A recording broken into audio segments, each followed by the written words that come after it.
Buenas tardes, maestro Héctor. Mi nombre es Carlos Gael Estudio Salgado y este es mi video reporte acerca de la película que vimos en la clase de informática, Los Piratas de Silicon Valley.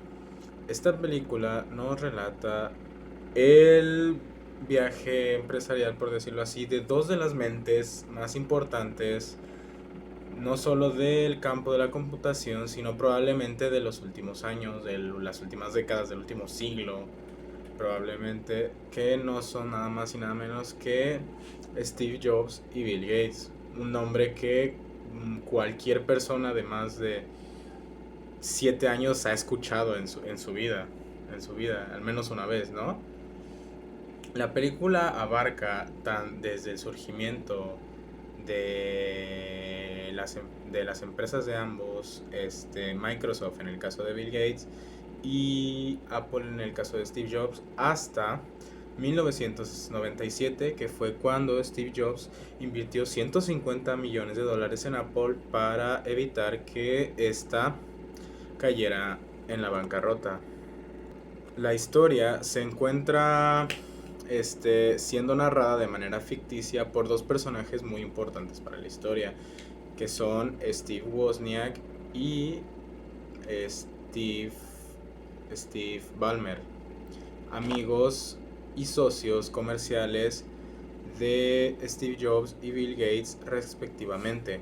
Pero a pesar de esta narración, la historia sigue la mayor parte del tiempo o es contada a través de los ojos de los dos genios. Steve Jobs, interpretado por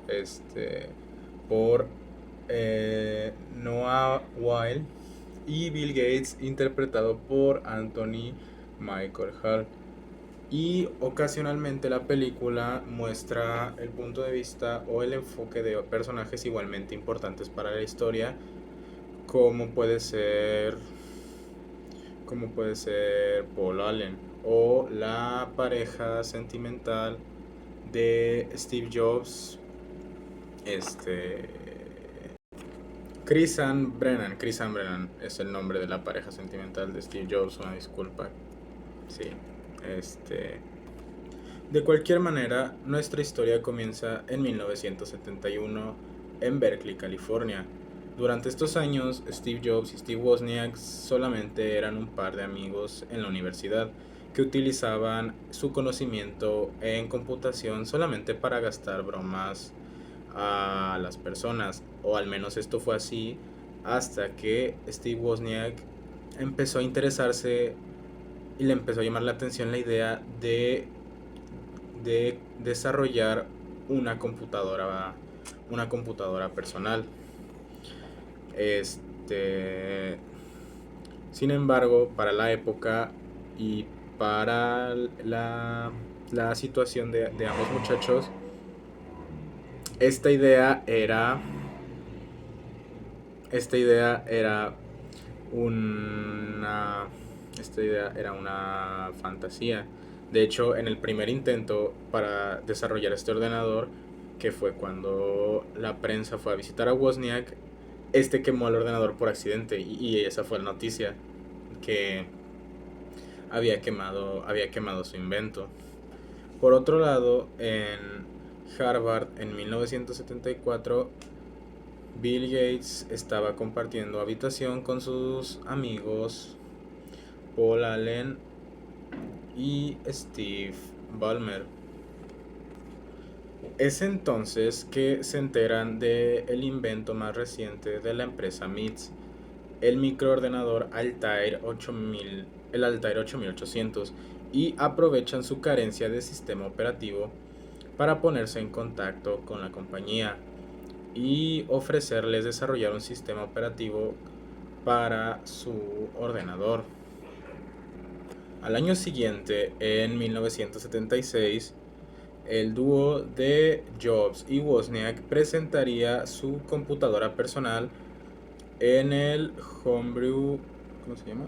En el Homebrew Computer Club, en el Homebrew Computer Club. Sí, de hecho, algo que puede pasar desapercibido en el momento en el que se ve la película es que cuando entran ojalá pudiera poner la imagen, pero no tengo los conocimientos en edición para hacer eso. Cuando entran a la sala del Homebrew Computer Club, están hablando del Altair 8800, el microordenador para el que desarrollaron el sistema operativo Bill Gates y sus amigos. Y al momento de entrar, todos desvían su atención del Altair para concentrarse en el ordenador desarrollado por el dúo de Jobs y Wozniak. Remarcando el hecho de que el Altair sigue siendo demasiado grande y demasiado ostentoso como para poder ser una computadora orientada a un público más común, a las personas normales. No sé si esto, o sea, obviamente esto es hecho a propósito en la película para remarcar el cómo Steve Jobs junto con sus amigos estaban dando pasos agigantados en este mundo, mientras que Bill Gates por su lado estaba quedándose estancado. Para este punto de la historia había dos empresas que eran los monstruos y los indiscutibles reyes de la computación, que eran la empresa IBM y la empresa Xerox, pero ninguno de ellos había comenzado a cuestionarse realmente la idea de una computadora personal, probablemente por falta de visión o probablemente ya sea por falta de visión o por lo complicado que podría llegar a resultar para ese momento. Una idea que durante el transcurso del tiempo nos recalcan en la historia lo descabellado o lo innecesaria que era la idea de una computadora personal durante esos tiempos. A pesar de que ahora mismo, mírenos, se nos han convertido en una herramienta indispensable y fundamental. Esta visión es algo que se recalca mucho en el personaje de Steve Jobs durante toda la película. El cómo él tiene una conexión que va más allá de lo empresarial. De hecho, él desde el principio no detesta cualquier aspecto empresarial o burócrata de todo el mundo, de la informática y la computación. Él lo demuestran como el tipo de persona que puede ver más allá, de lo ordinario, de lo tangible, de lo común. No, que durante todo el tiempo nos recuerdan que no es cualquier tipo de persona, y el cómo sus palabras son capaces tanto de crear e inspirar a las personas durante el transcurso de la historia, como de dominar o atemorizarlas también. De hecho, es justo después de esto que Steve Jobs empieza a buscar personas que quieran financiar la idea de la computadora personal, pero se topa con que las personas o ningún banco, ninguna persona se fía de su idea, no solamente por lo extraña y ambiciosa que resultaba para la época, sino porque Steve no parecía el tipo de persona a quien le daría su dinero. Y es en este punto, yo creo, en el que Steve se empieza a dar cuenta de que tiene que abandonar como esta manera de vivir y esta manera de expresarse tan característica de él, para buscar, no diría que deja morir su identidad, no diría que deja morir su manera de ver el mundo tan artística y tan filosófica, sino que domina el mundo empresarial con sus propias reglas, y lo moldea y lo cambia. Después de él, nada dentro de este mundo vuelve a ser igual. Y es entonces que para 1976, mientras Bill Gates estaba desarrollando el sistema operativo para MITS, que era una empresa de computación menor, Steve Jobs ya había conseguido financiamiento para la Apple I. un financiamiento inicial de $250,000. No son cualquier cosa ni en 1976 ni ahora. Ahora nos movemos a la Feria de Computación de San Francisco. En la fecha de lanzamiento de la Apple II y en el momento en el que Steve Jobs y Apple se vuelven la empresa de computación hacia los años venideros. Y Bill Gates se encuentra ahí para tratar de hablar con Steve Jobs acerca de su sistema operativo. Sin embargo, pasa de él completamente. Ahora nos movemos a 1980, cuando la empresa de Microsoft aún no había logrado nada. Bill Gates tenía la mentalidad de que para conseguir éxito en un ámbito como este, tenías que darle a la gente algo que no sabían que querían y convertirlo en una necesidad para ellos. Sin embargo, para este punto todavía nadie los necesitaba, pero las aguas ya se habían agitado y IBM ya se había dado cuenta del increíble mercado que eran las computadoras personales y había montado unas oficinas específicamente para competir contra Apple. Es entonces que Bill ve en esto una oportunidad y va a presentarle a los ejecutivos de IBM su sistema operativo para hacer un contrato y que estos lo utilicen en sus computadoras. Este sistema operativo no sería otro que el DOS.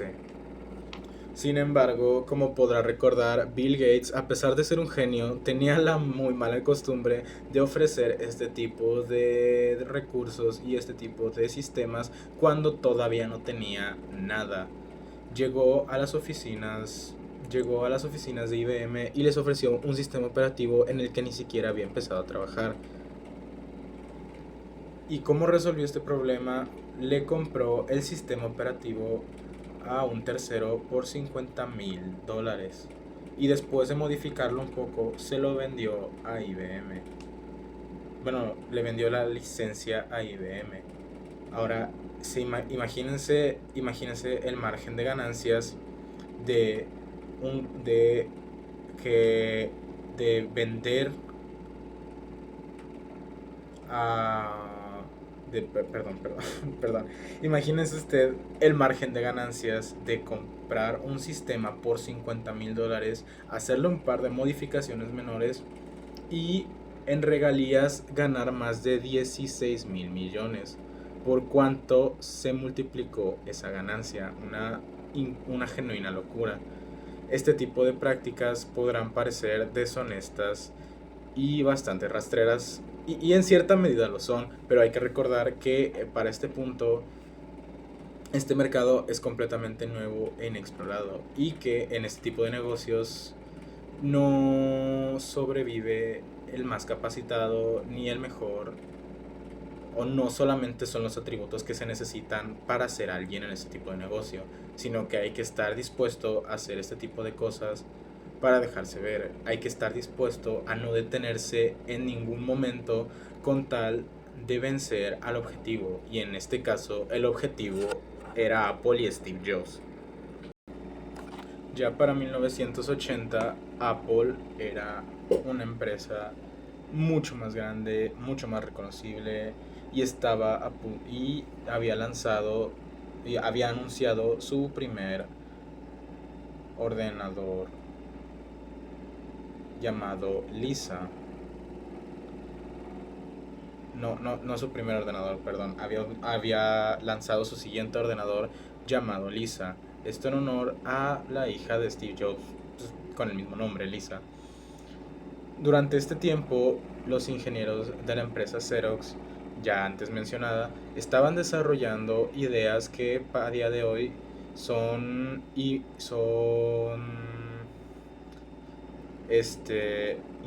increíblemente importantes, eh, irreemplazables en una computadora como la conocemos, como son el mouse y la interfaz gráfica. Pero tristemente, como suele ocurrir varias veces en esta historia, los empresarios no carecen de la visión para poder ver las ideas increíbles y ambiciosas que se están formando aquí.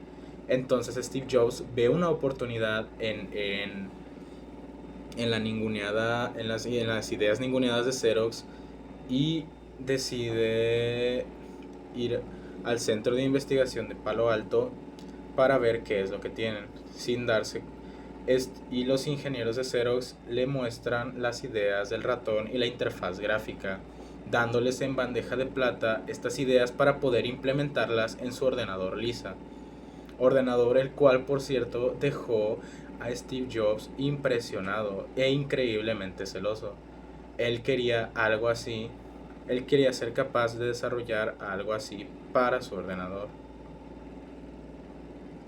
Para cualquier ordenador, disculpa. Es entonces que a Bill se le ocurre realizar una de las operaciones de espionaje, ¿cómo se dice? Espionaje empresarial, por decirlo de alguna manera, más grandes de la historia. Es, el equipo de Bill Gates va a las oficinas de Apple, a la boca de la bestia, a las entrañas de la bestia, para, para saber cuáles son sus siguientes implementaciones y con suerte tomar algo para ellos mismos. En este momento Apple, de nuevo reitero, a pesar de que no tengo mucha afinidad por la empresa, hay que reconocer su lugar enorme en el ámbito de computación, telecomunicaciones y eso. Este, en este momento era una empresa enorme, millonaria, desarrollando hardware, software y Microsoft aún no. Era muchísimo más pequeña, entonces los dejaron pasar. Sin embargo, Bill en este momento de la película dice una frase que creo que es la frase que más se quedó conmigo durante la película, que es que este, los genios pecan de algo muy grave, que es el éxito, que los vuelve tontos y volubles. Es parafraseándolo mucho, pero pues sí, esa es la idea, que las personas, los genios, las personas ilustres, al momento de llegar al éxito, este, se creen invencibles y se creen intocables y llegan a bajar la guardia. Pero por motivos personales yo creo que esa sería probablemente de los momentos o de las frases que más se quedaron grabadas en mí. Pero bueno, continuemos con esto. Es ahora en la historia que se da el choque de los dos protagonistas de la historia por primera vez, cara a cara, dentro de los dominios de Steve Jobs. Bill Gates les ofrece desarrollar el sistema operativo para la Macintosh con claras intenciones de tomar todas las ideas que pueda del desarrollo del ordenador e implementarlas en su propia empresa. Sin embargo, Steve Jobs estaba atravesando tanto problemas personales como problemas en el desarrollo de la Macintosh, en el desarrollo del sistema operativo de la Macintosh, entonces accede a trabajar junto a Bill Gates. En los meses siguientes del desarrollo de la Macintosh, el ecosistema dentro de la empresa de Apple se empieza a ver amenazado, debido a que Steve les exige cada vez más y más a sus desarrolladores, a sus programadores. Y este tipo de abuso profesional, porque hay que llamarlo como es, por más genio que haya sido Steve, hay que tratarlo, hay que tratar sus prácticas laborales como son, que son pues un abuso completamente. Fue justamente esto lo que posteriormente llevaría a que fuera despedido de Apple por dividir a la empresa en dos bandos, el bando que desarrollaba Apple II y el bando que desarrollaba la Macintosh. En este punto, digo, Bill Gates es invitado por Steve Jobs a su residencia debido a que hay rumores y razones para creer que Bill no está respetando el contrato que ellos habían acordado acerca de no lanzar ningún sistema operativo hasta la salida del Macintosh. Y es esta vez en la que por segunda ocasión la voluntad de estos dos hombres vuelve a chocar. Ahora, es algo que en la misma película se menciona, que nadie está seguro de cómo Bill Gates logra convencer a Steve Jobs de que Windows, el sistema operativo que Bill Gates estaba desarrollando en paralelo y que violaba lo establecido en el contrato que tenía con Apple, era algo completamente intrascendente e insignificante. Pero hay que recordar que si bien Bill no era el genio creador, no era el genio creador carismático que era Steve Jobs, igualmente seguía estando por encima de muchos de nosotros, en el sentido de que era increíblemente racional y yo me atrevería a decir que por lo visto en la película era más en las situaciones en las que estaba bajo presión, en las que mejor se desenvolvía. En ningún momento se le ve, yo diría que en ningún momento se le ve alterado en el sentido de que no sabe qué hacer, a pesar a pesar de que en múltiples momentos en su historia se encuentra sin recursos, sin equipo, sin sistema operativo que presentar, se encuentra constantemente acorralado, se las arregla para poder zafarse de este tipo de problemas. Y es una cualidad bastante admirable en mi opinión. Sin embargo, esta mentira en particular de que Windows era completamente intrascendente no se podría mantener para siempre. Y es después de que Apple muestra el ya famoso y completamente icónico anuncio de la Macintosh, que hace referencia a la obra de 1984 de George Orwell, que Steve Jobs se da cuenta de que Bill Gates lo había traicionado justo después de haberlo presentado como parte del equipo de Apple. Pero de nuevo, como había dicho antes, Bill Gates no pierde la calma nunca, o por lo menos no lo suficiente para que logren arrebatarle de las manos lo que llevaba tanto tiempo ya peleando. Steve Jobs le reclama a Bill Gates que ellos tenían un contrato. Sin embargo, Bill Gates le pide que lo lea de nuevo, ya que ellos no tenían permitido desarrollar ningún sistema operativo en paralelo que no fuera para Macintosh hasta la salida de la misma. Sin embargo, esta salida se retrasó. Entonces, por este tecnicismo, ellos no habían infringido ninguna ley. Y esto dejaba en jaque a Steve Jobs. Y seguido de esto, Bill Gates le echa en cara el hurto que había realizado Apple hacia Xerox al robarse las ideas de la interfaz gráfica para el ordenador y el mouse. Este recalcando una vez más y dándole sentido al título de la película, Los Piratas de Silicon Valley, que, que nos hablan que nos habla de que si bien estas personas, estos hombres son genios y son visionarios y son revolucionarios para el campo en el que están, para el campo de la computación, estas prácticas sin estas prácticas habrían tomado mucho más tiempo o probablemente los titanes en la industria serían otros.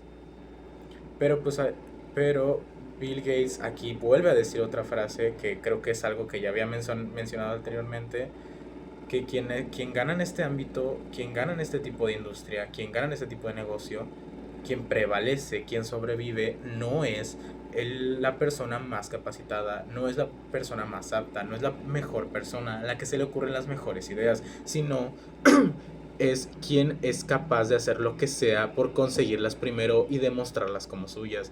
Ese es como Esa es como la enseñanza más cruda que puedo sacar de la película. Y es el 17 de septiembre de 1985, si no me estoy equivocando con la fecha, que lo inevitable al fin sucede y Steve Jobs es despedido de la compañía que él mismo había fundado, justamente por lo que había mencionado anteriormente, de la manera en la que había tratado a la empresa al momento de desarrollar Macintosh y la honestamente metida de pata que había sucedido con Bill Gates. Este no regresaría a la empresa hasta 1997, como había mencionado antes, en un momento en el que Apple se encontraba al borde de la bancarrota. Y es ahí que Bill Gates invertiría 150 millones de dólares para salvarla de la bancarrota. Y es irónico y bastante fascinante las vueltas que da la vida.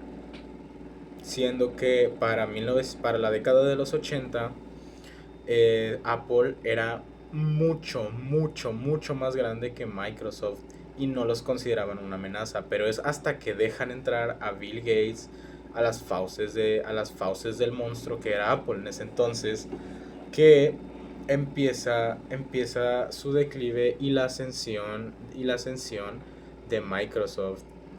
Este tipo de historias me parecen fascinantes debido a que son reales, son verdaderas. Y siento que hacen que cobre sentido la famosa frase de que la vida imita al arte. Porque esta película es... Estaba escéptico cuando empezamos a verla, pero la verdad es que la disfruté bastante y la considero una cinta que sí volvería a ver con gusto. Además de que me da mucha curiosidad saber cómo se escucha con el doblaje en español latino, si es que lo tiene, que no me sorprendería que no lo tenga. Pero quiero tomar un momento para hablar del lenguaje cinematográfico que tiene la película. En los momentos en los que Bill Gates entra a las oficinas de Apple o se encuentra dentro de los dominios de Steve Jobs, se nota la ominosidad de la empresa, la presencia, todo el tiempo todo el tiempo que Bill Gates se encuentra en las oficinas de Apple se siente pequeño hasta que se confronta con Steve Jobs, y es cuando la voluntad de dos hombres se iguala. Y pues es una de las cosas que más me gustan, la cinematografía, la manera en que retratan a los personajes en su mundo. Y también el apartado sonoro ayuda bastante a esta inmersión. No tengo muchos detalles acerca de la banda sonora y no podría hablar completamente de ella, pero me parece fascinante porque a pesar de que la calidad de audio no era tan buena cuando vimos la película, fue increíble, fue definitivamente una experiencia que repetiría con mucho gusto, y que una película que le mostraría a mis amistades alguna vez, aunque aunque esté fuera de lo que uno acostumbra a ver como público general. Y ya para terminar, porque el video va a durar como una hora, yo diría, como media hora, yo diría que Los Piratas de Silicon Valley, más que ser una biopic acerca de esta carrera tecnológica entre Apple y Microsoft, es el viaje de dos hombres. El viaje de dos hombres con, con ideas revolucionarias, con ideas que van a cambiar el curso de la historia y la manera en la que nos comunicamos para siempre. Es lo que superficialmente sí habla acerca acerca de la historia de estas dos compañías, pero también siento que para mí habla acerca de la moral dentro de las industrias, dentro de las empresas, y de lo lejos de lo lejos o lo que son capaces de hacer a veces los hombres con tal de con tal de lograr sus sueños, con tal de lograr sus metas y sus objetivos. Y al final del día, pues es eso, todo lo que conocemos, todo lo que se nos hace normal, como lo son los sistemas operativos, como lo son las computadoras, como son los dispositivos inteligentes, todo nace gracias a las ideas de las personas, a las ideas y a la voluntad que tienen de hacerlas realidad. Y Pues por eso creo que la película es importante y el contenido es bastante y es importante y bastante interesante, porque habla tanto de nosotros como lo habla de la historia de los sistemas operativos y de la historia de la computación. Y pues bueno, ese sería mi reporte, maestro. Una disculpa si me extendí de más con mis palabras y el exceso de cortes en el video. Yo no, me gustaría que fuera diferente, pero pues hay varias personas en mi casa al mismo tiempo. Somos cuatro personas en la misma casa y pues hay gritos, hay cosas. De hecho, pues hubo un par de interrupciones o hubo un par de ruidos molestos en el video, entonces me disculpo. Y, pero pues sí, esto es más o menos lo que puedo decir de la película. Gracias por su tiempo.